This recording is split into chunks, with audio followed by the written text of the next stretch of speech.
how's everybody feeling about what's going on with Bryan Kohberger right now with the discovery situation where he can't get the discovery that he's been asking for? I just don't get, if it is his interrogation and they're not giving it to him, what does that mean? Everybody is finally getting around to where I've been at with this case the whole time, which is this is not a sealed deal. Like, this isn't guaranteed. Guilty is not guaranteed.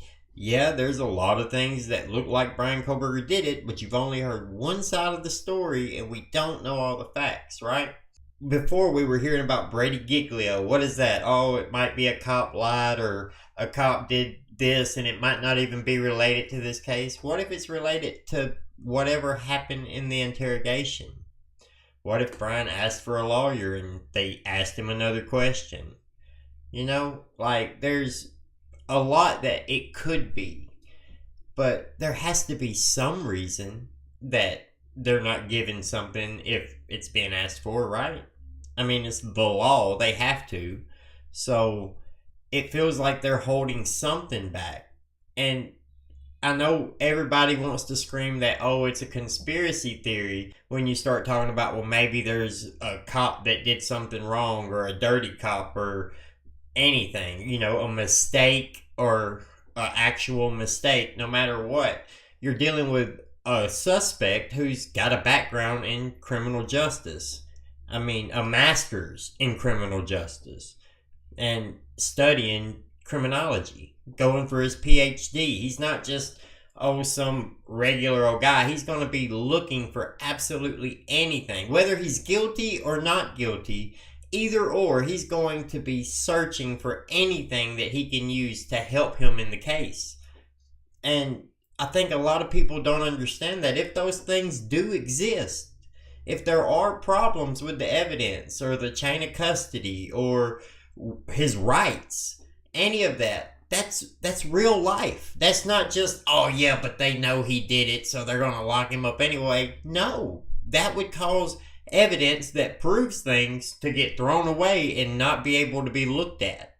So then the people making the decision on if he's guilty or not won't get to see or know about those things until after they decide if he's guilty or not. I know the whole mindset is everybody knows about this case. Most people that did know about it have probably forgot, right? Like, they're not even thinking about this at the moment. And that's the point. That's why it was 6 months down the road, is so it would lose a lot of people. And it has.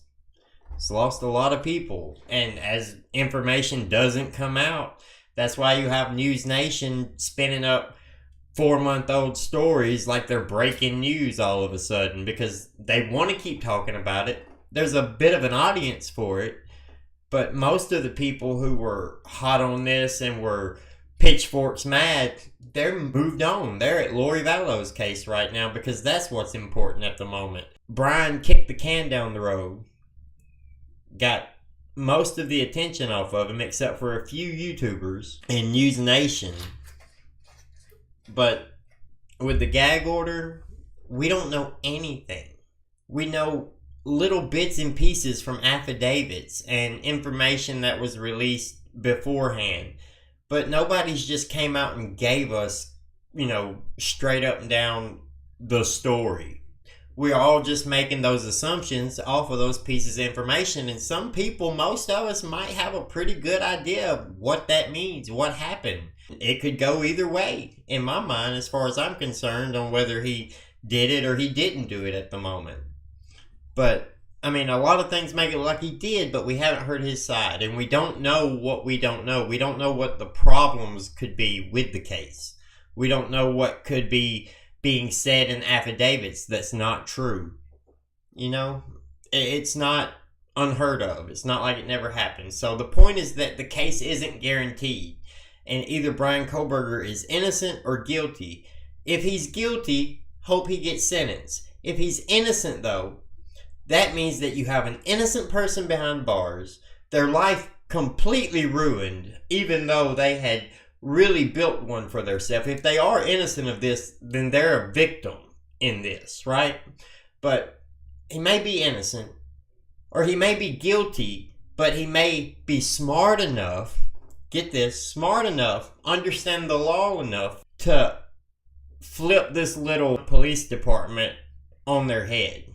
It's already had issues, firings, corruption, problems there before.